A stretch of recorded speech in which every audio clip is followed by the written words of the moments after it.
আসসালামু আলাইকুম, welcome to Fatima kitchen. আজকে আপনাদের সাথে শেয়ার করব বটবাজি রেসিপি। তো চলুন দেখিয়ে দিই এই ছোট্ট রেসিপিটি।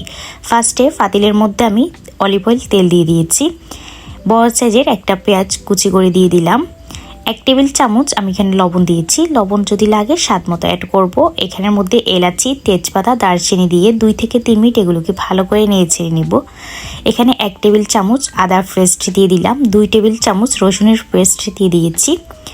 এখানে হাফ টেবিল চামচ হলদের গুঁড়ো, 1 টেবিল চামচ লাল মরিচের গুঁড়ো দিয়েছি, 1 টেবিল চামচ জিরের গুঁড়ো, 2 টেবিল চামচ এখানের মধ্যে আমি মাংসের মশলা অ্যাড করে দিয়েছি। এখন ভালো করে এগুলোকে মিক্স করে নিব।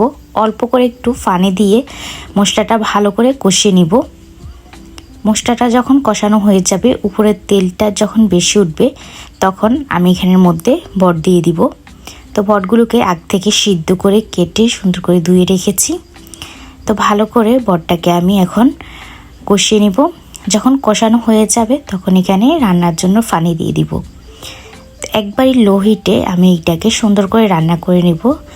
তো এই যে আমার বটবাজি রেডি হয়ে গিয়েছে। একটু ধনিয়া পাতা কুচি দিয়ে বটবাজি আমি নামিয়ে নিব। কেমন লাগলো এই ছোট্ট রেসিপিটি অবশ্যই কমেন্ট করে জানাবেন। আর কার কার এই গরুর বটটা পছন্দ অবশ্যই কমেন্ট করে বলবেন।